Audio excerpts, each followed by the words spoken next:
بالله من الشيطان الرجيم. بسم الله الرحمن الرحيم. السلام علیکم ورحمۃ اللہ وبرکاتہ۔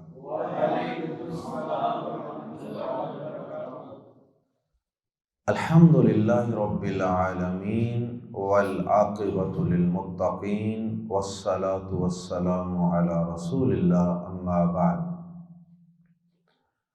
اعوذ باللہ السمیع العلیم من الشیطان الرجیم من ہمزہ ونفخہ ونفثہ۔ آج اللہ کی توفیق سے سورۃ التوبہ کا آغاز کیا جا رہا ہے۔ سورۃ التوبہ یہ مکمل سورت مدنی سورت ہے، یعنی نبی صلی اللہ علیہ وسلم کی ہجرت کے بعد نازل ہونے والی ایک سورت ہے۔ اور کچھ صورتیں ایسی ہوتی ہیں کہ ان میں کچھ حصہ مکی ہوتا ہے اور کچھ حصہ مدنی ہوتا ہے، لیکن یہ مکمل سورت مدنی سورت ہے۔ اور اس سورت میں 129 آیات اور 16 رکوع ہیں۔ مکہ فتح ہونے کے بعد 9 ہجری میں یہ سورت نازل ہوئی، یعنی ہجرت کا 9واں سال تھا۔ اور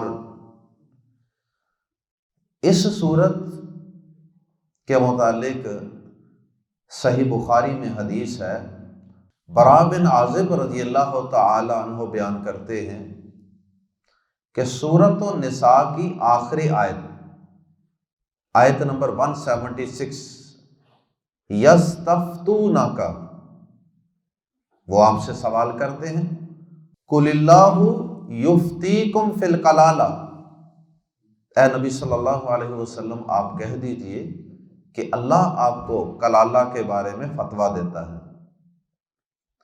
براء بن عازب رضی اللہ تعالی عنہ بیان کرتے ہیں کہ قرآن مجید کی جو الگ الگ اترنے والی آیات ہیں، ان میں سے سورۃ النساء کی آخری آیت نمبر 176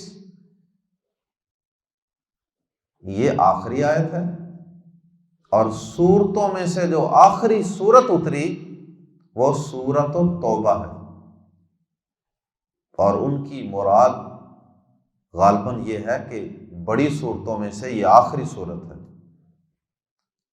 اور اس کا اگر نزول کا نمبر دیکھا جائے تو یہ 113 نمبر سورت بنتی ہے، اور کل سورتیں کتنی ہیں قرآن مجید کی؟ 114۔ تو اس کے بعد نازل ہونے والی سورت ہے سورۃ النصر، اذا جاء نصر اللہ والفتح۔ تو وہ ایک چھوٹی سورت ہے جو اس کے بعد اتری۔ باقی جو بڑی صورتیں ہیں ان میں سے سورۃ التوبہ یہ آخری صورت ہے۔ اور سورۃ الانفال اور سورۃ التوبہ ان دونوں کے مضامین چونکہ ملتے جلتے ہیں، اس لیے ان دونوں صورتوں کو ایک ہی حکم میں داخل کیا گیا ہے۔ بعض اوقات ان دونوں صورتوں کو ایک ہی صورت بھی سمجھا جاتا ہے۔ تو ان صورتوں کے متعلق پہلی صورت سورۃ الفاتحہ ہے، وہ چھوٹی صورت ہے، اور جو لمبی صورتیں ہیں، بڑی صورتیں ہیں، سورۃ البقرہ، سورہ آل عمران، سورہ نساء، سورۃ الانعام، اعراف وغیرہ۔ تو اگر ان ساری صورتوں کی نمبرنگ کی جائے، سورۃ الفاتحہ کو نکال کے اگر اگلی لمبی صورتیں گننا شروع کریں تو سورۃ الانفال 7ویں صورت بنتی ہے، اور سورۃ التوبہ بھی اسی حکم میں داخل ہے، لہذا دونوں کو ملا کے یہ 7ویں لمبی صورت ہے قرآن مجید کی تلاوت کی ترتیب کے اعتبار سے۔ اب یہ تمہید اس لیے باندھی ہے کہ اس سے پہلے ہم یہ فضیلت پڑھ چکے ہیں کہ نبی صلی اللہ علیہ وسلم نے فرمایا، مسند احمد میں حدیث ہے، آپ نے فرمایا کہ من اخذ السبع الاول من القرآن فهو حبر، جس نے قرآن مجید کی یہ 7 لمبی صورتیں، 7 بڑی بڑی صورتیں یہ سیکھ لی، تو فرمایا کہ فہو حبر، تو وہ ایک بہت بڑا عالم بن گیا۔ تو یہ ان صورتوں میں سے یہ آخری صورتیں ہیں، سورۃ الانفال اور توبہ، ان کا 7واں نمبر ہے۔ اللہ اکبر۔ اب سورۃ التوبہ اور سورۃ الانفال کے درمیان بسم اللہ الرحمن الرحیم نازل نہیں ہوئی، اور یہی وجہ ہے کہ صحابہ کرام رضوان اللہ علیہم اجمعین نے بھی اس سورت کے آغاز میں بسم اللہ الرحمن الرحیم درج نہیں کی، اور انہوں نے امیر المؤمنین عثمان بن عفان رضی اللہ تعالی عنہ کی اقتداء میں ایسا کیا۔ تو معلوم ہوتا ہے کہ صحابہ کرام رضوان اللہ علیہم اجمعین نے اگر اس سورت سے پہلے، سورۃ التوبہ سے پہلے بسم اللہ الرحمن الرحیم درج نہیں کی، تو نبی صلی اللہ علیہ وسلم نے انہیں درج نہیں کروائی، اور اللہ پاک نے بھی نازل نہیں فرمائی۔ تو ہر سورت کے آغاز میں بسم اللہ الرحمن الرحیم الگ سے نازل ہوتی رہی، لیکن یہاں نازل نہیں ہوئی۔ تو اس کی اہل علم نے مختلف توجیحات بیان کی ہیں، اس کے مختلف اسباب بیان کیے ہیں۔ کسی نے کہا کہ سورت کا آغاز اللہ تعالیٰ کے غصے کے ساتھ ہے، براءۃ من اللہ ورسولہ، کہ اللہ اور اس کے رسول کی طرف سے برات کا، لا تعلقی کا اعلان ہے مشرکین کے ساتھ، تو اس وجہ سے بسم اللہ نہیں نازل کی گئی۔ اور بھی کئی ایک وجوہات اہل علم نے بیان کی ہیں، لیکن یہ سب اندازے ہیں۔ سب سے صحیح بات یہ ہے، سب سے یقینی بات یہ ہے، اللہ رب العزت نے یہاں بسم اللہ الرحمن الرحیم نازل نہیں کی۔ اللہ پاک کی مرضی ہے، جہاں وہ چاہے جیسے چاہے، یہ بھی ہمارا امتحان ہے۔ تو یہاں اللہ پاک نے بسم اللہ الرحمن الرحیم نازل نہیں فرمائی، اس لیے ہم بھی اس کے آغاز میں بسم اللہ الرحمن الرحیم نہ لکھتے ہیں نہ پڑھتے ہیں۔ اس سورت کے ویسے تو کئی نام ہیں، لیکن 3 نام میں آپ کے سامنے عرض کرتا ہوں جو اہل علم میں زیادہ معروف ہیں۔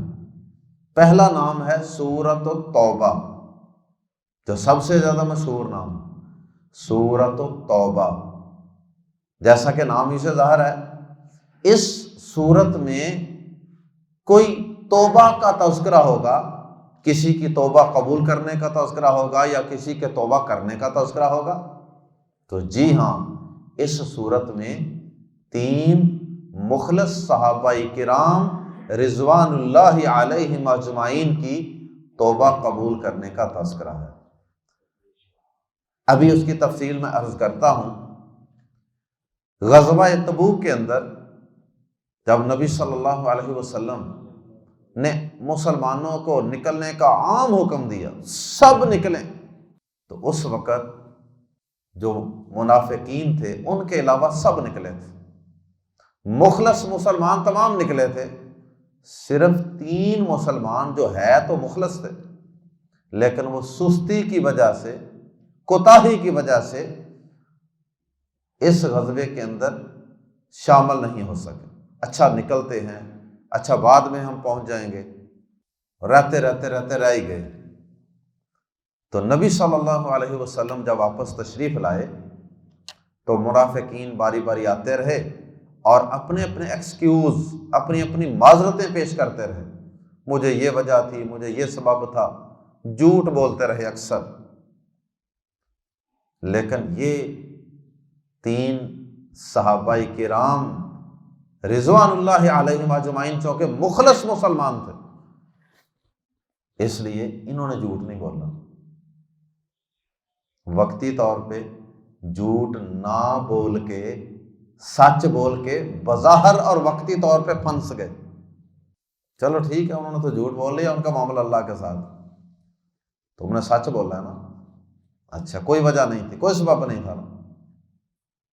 نبی صلی اللہ علیہ وسلم نے ان کے ساتھ قطع تعلقی کا حکم دے دیا کہ کوئی مسلمان بھی ان کے ساتھ بولے گا نہیں. 40 دن 40 راتیں گزر گئی، اور پھر اس کے بعد 40 دنوں کے بعد آپ نے ان کے گھروں میں ان کی بیویوں کو بھی پیغام بھجوا دیا کہ اب آپ نے بھی ان کے ساتھ قطع تعلقی کرنی ہے. تو تقریباً 50 دن کے بعد وہ صحابہ کرام ان 50 دنوں کے اندر جس طرح ایک مچھلی پانی سے باہر بے قرار ہوتی ہے، پریشان ہوتی ہے، یہ صحابہ کرام اس طرح پریشان رہے کیونکہ مخلص تھے. روتے رہے، التجائیں کرتے رہے اللہ پاک سے کہ یا اللہ ہمیں معاف کر دے. اور 50 دن کے بعد اللہ پاک نے ان کی توبہ کو قبول کرنے کا اعلان کر دیا، اور ان کی توبہ کی قبولیت کو قیامت تک کے لیے اللہ پاک نے قرآن بنا کے نازل کر دیا. یہ واقعہ چونکہ اس صورت میں موجود ہے مخلص صحابہ کی توبہ کا اور ان کی توبہ قبول کرنے کا، اس لیے اللہ پاک نے اس صورت کا نام ہی سورۃ التوبہ رکھ دیا. اس صورت کے اندر حالانکہ اور بھی بہت سے موضوعات ہیں، لیکن اللہ پاک نے سورت کا نام سورۃ التوبہ رکھوا دیا. اللہ اکبر. اللہم انک عفو تحب العفو فاعف عنی.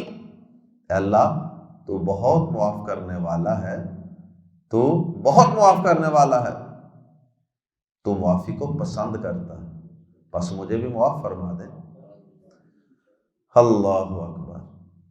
اس سورت کا دوسرا نام سورہ براءت، براءتن عربی میں، اردو میں برات کہہ سکتے ہیں. جس طرح ہمارے ہاں بعض لوگ شب برات مناتے ہیں، تو برات کہتے ہیں کسی سے لا تعلقی کا اعلان کرنا، یا برات کا معنی نجات. تو اس سورت کا آغاز اسی لفظ سے ہو رہا ہے، براءۃ من اللہ ورسولہ. اللہ اور اس کے رسول کی طرف سے مشرکین کے ساتھ جتنے عہد و پیمان تھے، معاہدے تھے، ان سے آج کے بعد لا تعلقی کا اعلان کیا جاتا ہے. اس کی تفصیل انشاءاللہ ہم پڑھیں گے، کیونکہ وہ عہد و پیمان کر کے پھر جاتے تھے، توڑ دیتے تھے. تو اللہ پاک نے پھر مسلمانوں سے یہ اعلان کروا دیا کہ اب ان سے کہیں کہ ہمارا تمہارا آج کے بعد کوئی معاہدہ نہیں ہے. تو اس پہلے لفظ سے سورت کا نام براءتن سے سورۃ البراءہ بھی ہے.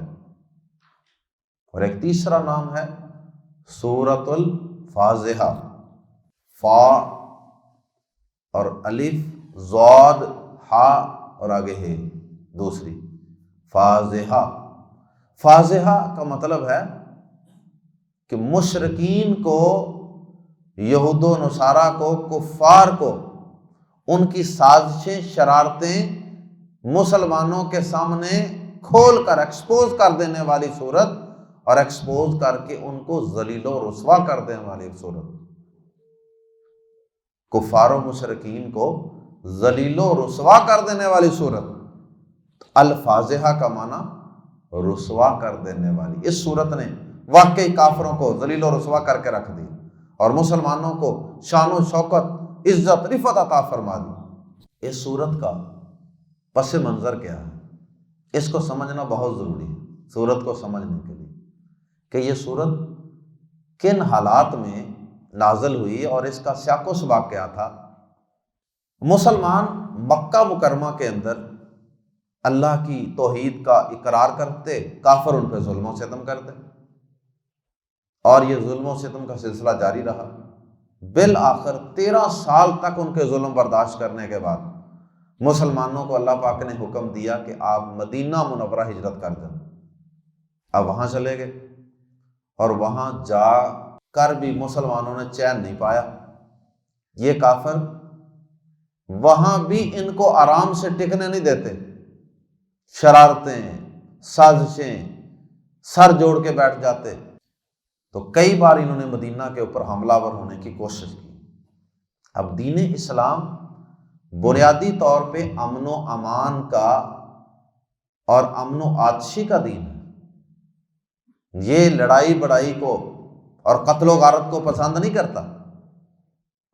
اس لیے اس سورت کے نزول سے پہلے اس بات کو اچھی طرح سمجھ لیں، ورنہ جب اس سورت کے اندر صاف صاف قسم کی آیات آئیں گی نا کافروں کو قتل کرنے کی، ان کی گردنیں اتارنے کی، ان کا خون بہانے کی، تو ہو سکتا ہے کہ درمیان میں پڑھنے والے کچھ پریشان ہو جائیں، کمزور دل لوگ، کہ یہ قرآن مجید تو بڑا مارنے مرنے پہ زور دیتا ہے۔ لیکن کسی بھی چیز کا جب تک سیاق و سباق آپ کے علم میں نہیں نہ ہوگا، آپ کو بات سمجھ نہیں آئے۔ اللہ اکبر۔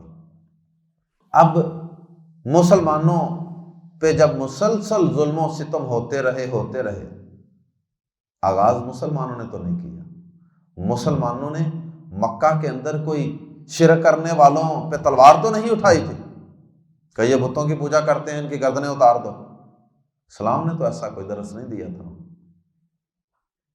لیکن کافروں کو ہی مسلمانوں کا عقیدہ، ان کا ایمان، ان کا قرآن، ان کی تلاوت، ان کی نماز پسند نہیں تھی۔ تو خیر غزوہ بدر کے حالات اللہ پاک نے بنائے، جیسا کہ سورۃ الانفال میں تفصیل گزر چکی ہے۔ غزوہ بدر میں کافروں کے بڑے بڑے سردار وہ جہنم رسید ہوئے۔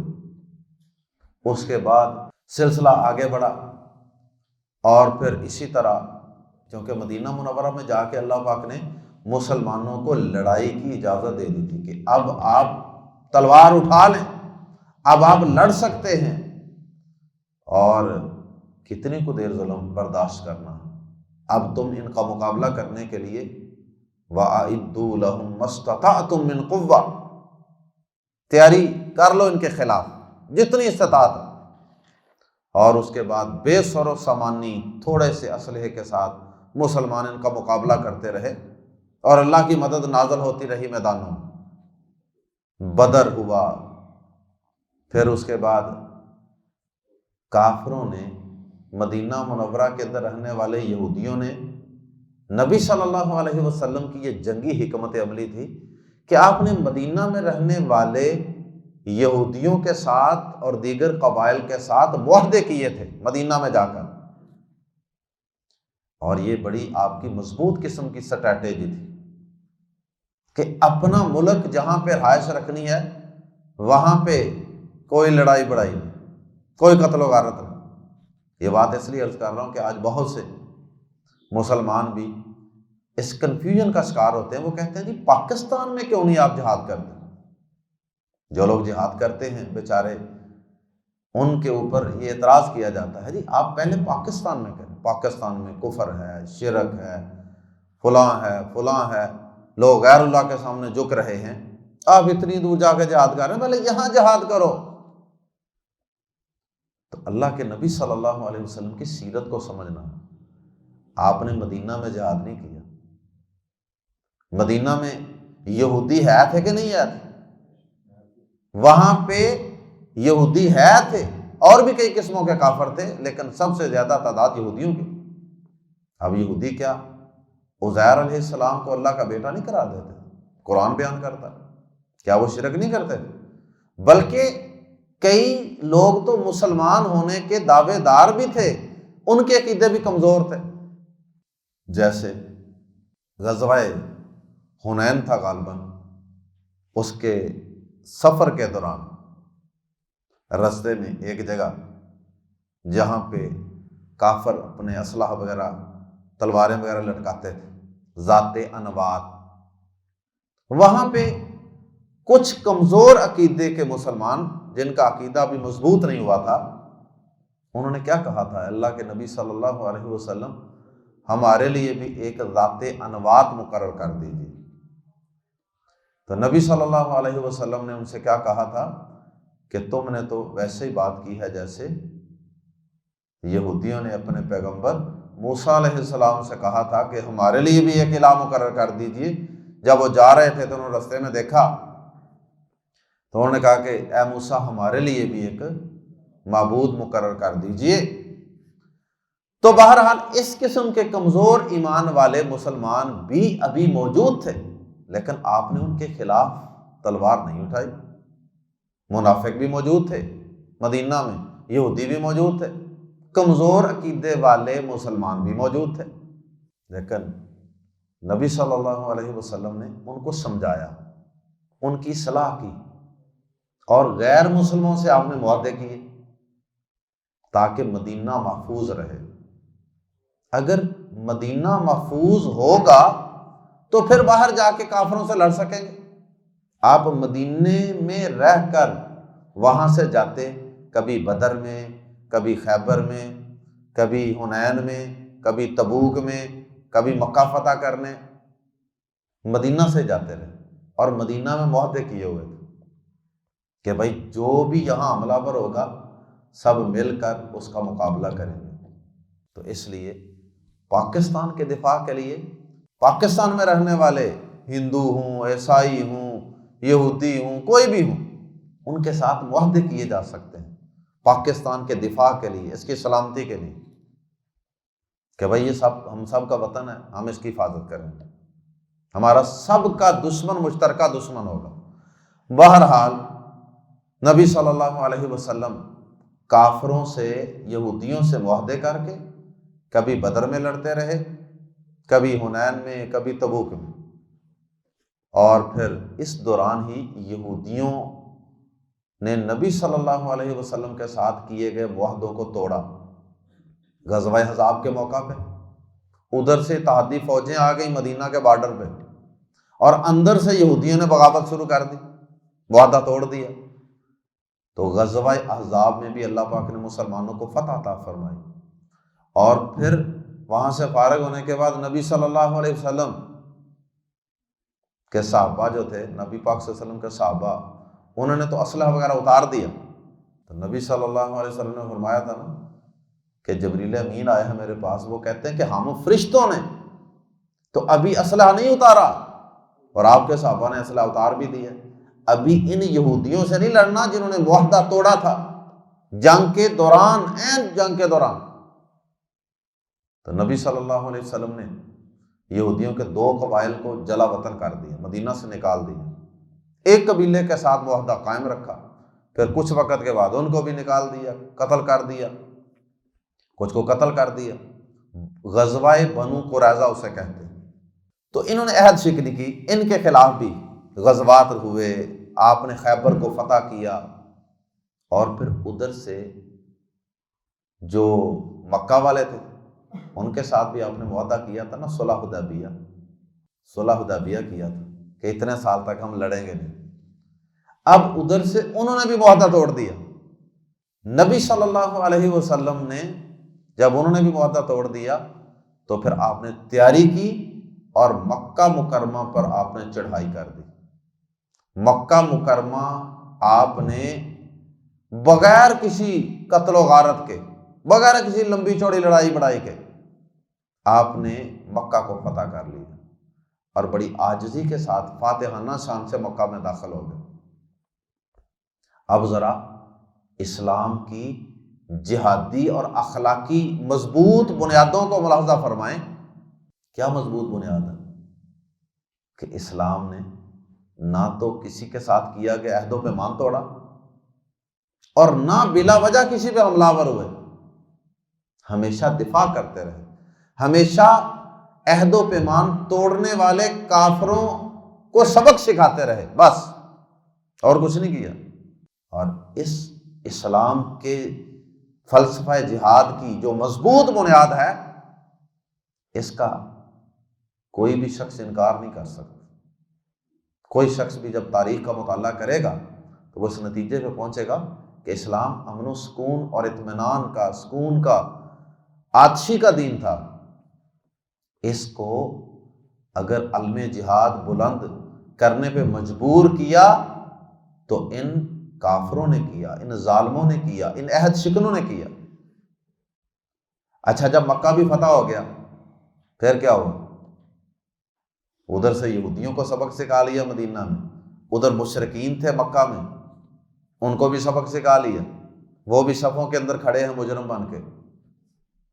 اب اس دور کی سپر پاوریں جو دور دور تھیں ان کو بڑی تکلیف ہوتی ہے نا، سپر پاوروں کو ہمیشہ بڑی تکلیف ہوتی ہے جب کسی بھی جگہ پہ مسلمانوں کی کوئی چھوٹی سی نوزائیدہ ریاست، نیولی بورن کوئی اسٹیٹ ان کو نظر آتی ہے نا کہ یہاں کوئی تھوڑے سے مسلمان کوئی تھوڑا سا نظام بنا رہے ہیں، سسٹم بنا رہے ہیں، سر اٹھا رہے ہیں، تو ان کو بڑی تکلیف لاحق ہوتی ہے۔ وہ روم، وہاں کا جو بادشاہ تھا نا، شاہ روم، اس کو پتا چلا کہ مدینہ کے اندر اس طرح ایک پیغمبر اٹھا ہے اور اس کے کچھ جانثار ہیں، تو اب انہوں نے فلاں لڑائی کی، اب انہوں نے یہ کیا، حالات تو وہاں پہنچتے رہتے تھے۔ جب اس نے دیکھا نا کہ انہوں نے مکہ بھی فتح کر لیا تو بہت پریشان ہوا۔ اس نے مکہ کی فتح کو غیر معمولی نہیں سمجھا، اس نے بہت بڑی فتح قرار دے کر مسلمانوں کے خلاف صلیبی جنگوں کا اعلان کر دیا، اور ملک شام جو اس کی اسٹیٹ میں تھا، ملک شام میں اس نے صلیبی فوجیں، عیسائی فوجیں جمع کرنا شروع کر دی۔ اس نے کہا کہ ان سے دنیا کے امن کو خطرہ ہے۔ اس وقت بھی خطرہ تھا، آج بھی خطرہ ہے۔ حالانکہ خطرہ کیا تھا؟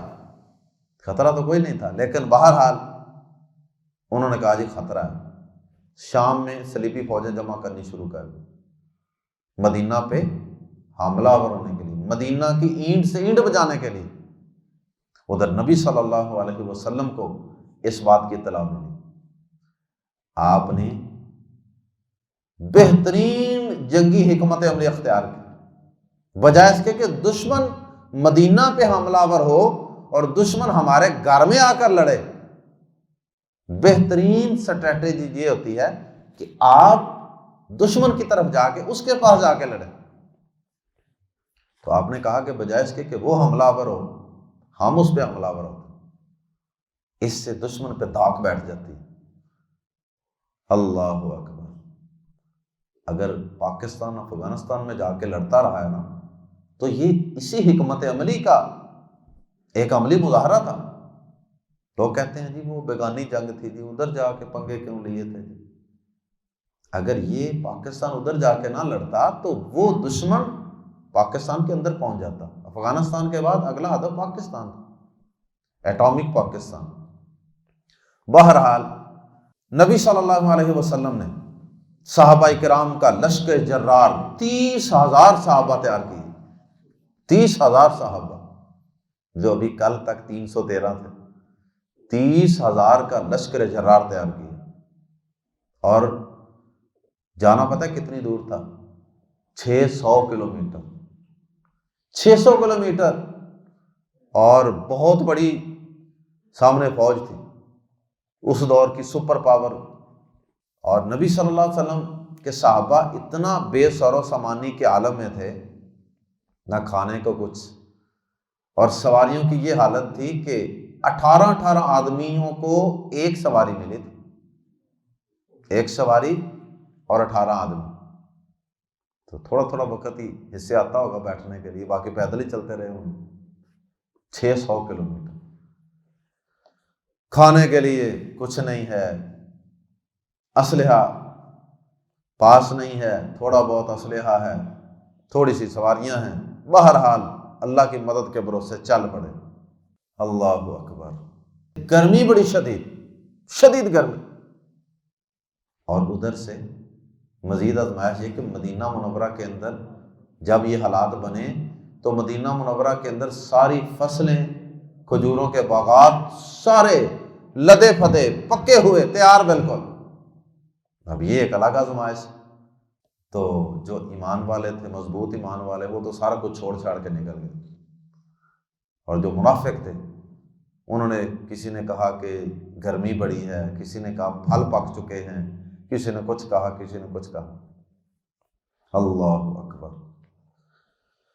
تو بہرحال یہ صحابہ کرام وہاں پہنچے، تو شام کے بارڈر پہ پہنچے، اللہ پاک نے دشمن کے اوپر ایسی داغ بٹھا دی ان کی، وہ ہم نے تو مدینہ جا کے ان پہ حملہ آور ہونا تھا، یہ وہاں سے ہمارے اوپر حملہ آور ہونے کے لیے آ بھی گئے ہیں۔ اللہ کے فضل سے وہ بھاگ کھڑے ہوئے اور اس جگہ کو جہاں پر مسلمان پہنچے اس جگہ کو تبوک کہتے ہیں۔ تو ان حالات کے اندر جب نبی صلی اللہ علیہ وسلم اور آپ کے جانثار صحابہ رومیوں کو شکست دے کر مدینہ منورہ کی طرف واپس آ رہے تھے، فتوحات پر فتوحات ملتی جا رہی تھی، اس وقت اللہ پاک نے سورۃ التوبہ کا ابتدائی حصہ نازل فرمایا، اور اس کے اندر اللہ پاک نے کہا کہ براءۃ من اللہ ورسولہ الی الذین عاہدتم من المشرکین، کہ اللہ اور اس کے رسول صلی اللہ علیہ وسلم کی طرف سے مشرکین کے ساتھ اعلان براءت ہے۔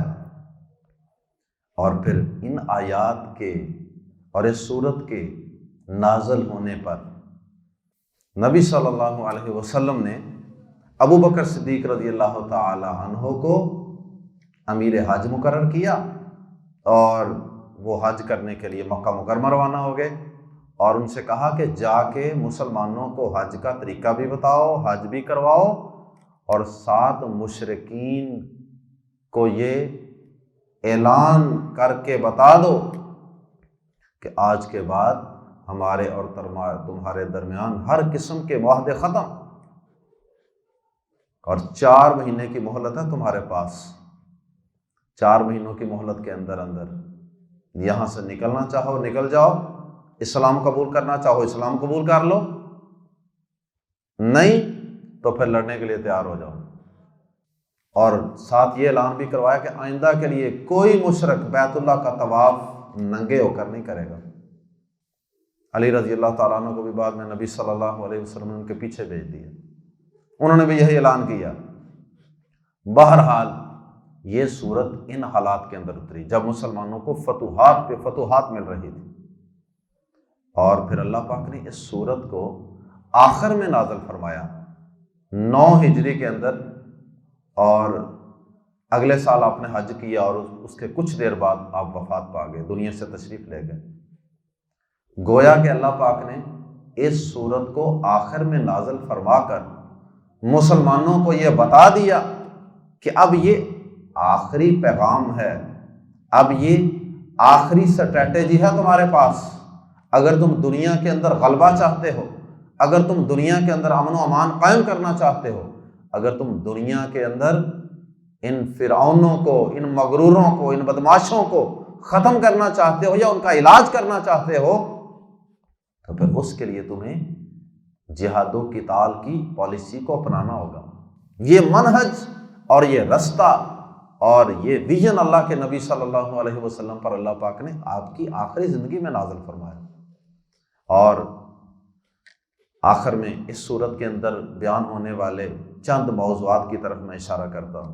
اس صورت کے اندر ایک تو یہی جو رومیوں سے جنگ ہوئی، غزوہ تبوک ہوا، اور اس کی گرمی اور اس کی مشکلات اور اس کے اندر کھرے اور کھوٹے کا الگ الگ ہو جانا، ایمان والوں کا جانا اور منافقین کا بہانے لگانا، ایک تو اس بات کا تذکرہ ہے، غزوہ تبوک کا تذکرہ، منافقین کا تذکرہ، اور ایسے حالات کے اندر مخلص ایمان والے صحابہ کا کیا طرز عمل تھا، سارا کچھ چھوڑ چھاڑ کے چلے گئے۔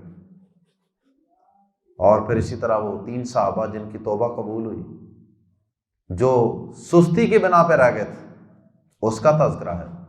اور پھر اس صورت کے اندر 4 مہینے کی مہلت دی گئی ہے مکہ مکرمہ کے مشرکین کو، 4 مہینے کی آپ کے پاس مہلت ہے، اس کے بعد تمہیں یہاں سے مکہ مکرمہ کو، اللہ کے گھر کو خالی کرنا ہے، یہاں سے نکل جاؤ، آئندہ کسی مشرک کو یہاں رہنے کی اجازت نہیں ہے۔